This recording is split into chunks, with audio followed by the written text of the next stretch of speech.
कर्मों का क्षय गंधोदक से, पुण्य प्रकृतियों का शुभागमन गंधोदक से। इसके लिए तो मैना सुंदरी ने जो कहानी लिखी है वो अपने आप में अतिशय प्रसिद्ध है कि श्रीपाल का कोढ़ जो है गंधोदक के प्रभाव से ठीक हो गया। इसके अलावा भी कई प्रयोग हुए हैं। जब मरणासन कुत्ते को गंधोदक का प्रभाव दिखाया गया तो उससे मरणासन कुत्ता भी ठीक हो गया।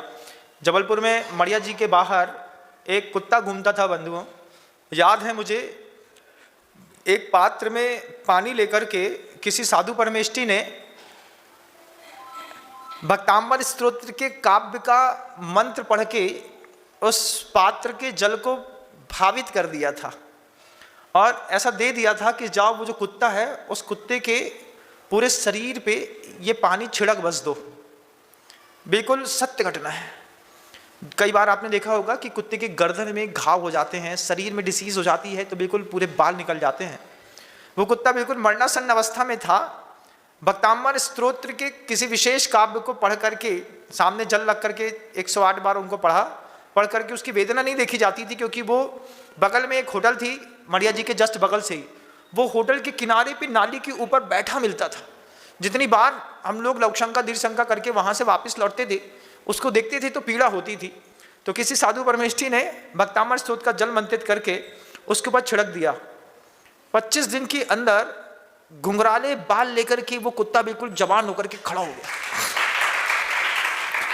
ये श्रद्धा के साथ किसी भी मंत्र का प्रयोग किया जाए अभूतपूर्व उसके आश्चर्य होते हैं। और इसकी बात की घोषणा आचार्य पूज्यपाद भगवंत ने शांति भक्ति पे लिखी है।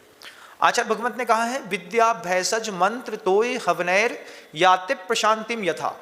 कोई भी रोग है, कोई भी कष्ट है, किसी भी प्रकार का दुख है, विद्या के माध्यम से, मतलब सही जानकारी मिल जाए तो आप अपना रोग दूर ठीक कर लेंगे। जानकारी के साथ साथ भैषज मतलब औषधि विज्ञान मिल जाए, कोई दवाई मिल जाए, उससे भी रोग ठीक होता है। फिर मंत्र के माध्यम से, कई बार विज्ञान और मंत्र औषधि के माध्यम से ठीक नहीं होती, उसको जाप दे देते हैं, सुनो तुम ये जाप करा करो। आचार्य शांति सागर जी महाराज जी के चारित्र चक्रवर्ती पढ़ेंगे, उसमें आपको एक उदाहरण दिखाई देगा। क्षुल्लक जी को कोढ़ हो गया था, व्हाइट स्पॉट हो गए थे। तो व्हाइट स्पॉट होने पर उनको बार बार लगता था कि अब मेरी दीक्षा कैसे होगी।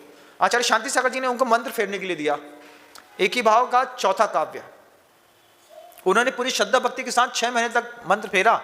उनके 60% तक के दिशान धीरे धीरे करके गायब हो गए, लेकिन 40% फिर भी बचे थे। जब उन्होंने कहा कि आपने मंत्र दिया था, मैंने श्रद्धा भक्ति के साथ मंत्र फेरा, लेकिन मेरे पूरे निशान गायब नहीं हुए, कुछ धूमिल तो हो गए हैं, दूर से उतना नहीं दिखाई देता, लेकिन जितना दिखाई देता है उसके साथ भी मैं दीक्षा तो नहीं ले सकता। तब शांति सागर जी महाराज जी ने कुछ मंत्र पढ़ करके सिर्फ हाथ फेरा था बंधुओं, और वो निशान गायब हो गया था। ये बात चारित्र चक्रवर्ती पुस्तक पे देखिएगा।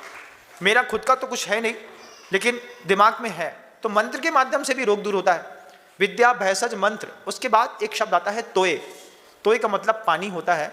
जब प्रतिष्ठित जिनबिंब जो मंत्र से अधिष्ठित होते हैं, उन अधिष्ठित जिनबिंबों के ऊपर लगातार बीजाक्षरों की धारा छोड़ी जाती है।